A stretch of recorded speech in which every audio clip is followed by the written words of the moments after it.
Hi all, I hope you're well. I've got a great rice recipe for you today. Spicy Thai steamed rice. And we're going to get straight in, really versatile, excellent with so many dishes, fish, any meat dishes, vegetarian dishes, you name it. This is a perfect dish as an accompaniment and so simple. Let's just go through the ingredients. First of all, we've got some basmati rice. There's about 500 grams there. It's been washed and soaked for around 20 minutes.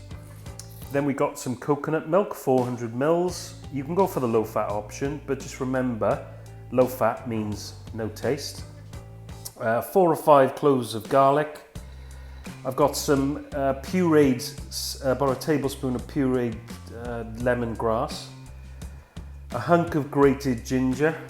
If you're wondering what a hunk is, probably better off asking my wife. 2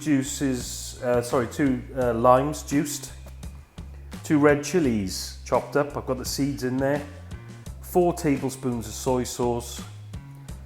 2 tablespoons of nampla fish sauce. If you haven't got nampla, just add another 2 tablespoons of soy. That should bring you up the salt levels. Backed by popular demand, 2 tablespoons of sesame oil. A large bunch of coriander, of which I've retained some of the leaves. This bunch of coriander, stalks as well. Everything here is going to go into a blender, apart from the rice, and get blitzed up. So I've put the entire contents of the vegetables, except the retained leaves of coriander, into the blender, and we're going to blend that.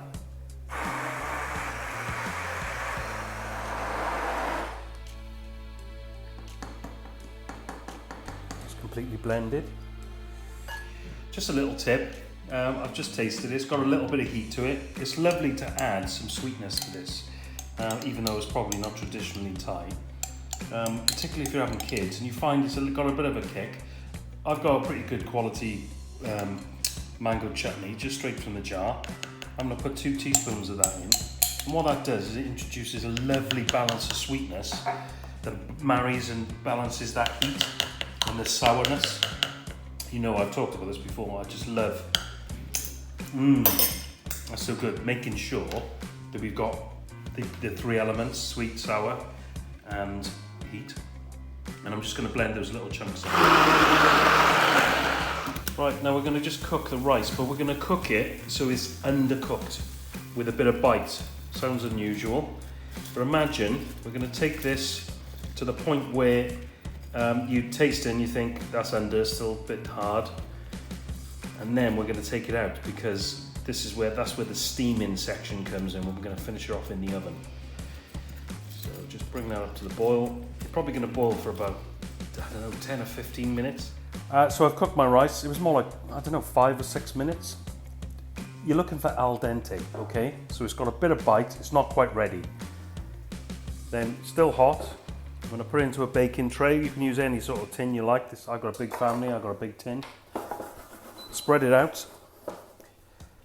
Then I'm going to take, if you remember we made the Thai mix, we're just going to pour that over evenly. But don't worry about being too even, because then we're going to mix it in. A little bit stuck in the bottom there. Just mix that through. And when that's fully mixed, I'm just going to foil it over. And do you know one thing you're going to get straight away is the hot rice hitting the Thai mixture, and the smell of the aroma is absolutely amazing. So we're going to foil that over. Right, just so you know, I've completely foiled that over. I've made sure that there's no steam likely to escape. It really requires this. Then we're going to pop that into the oven on about 200 degrees for, I'd say, 12 to 15 minutes. So this has been in the oven for about 12 to 14 minutes, still steaming away. And then you're lightly just gonna lift it. Don't go mad. Just lightly just lift the rice. That's perfect. Look how light and fluffy it is. And the aromas, you have to take my word for it, are absolutely amazing.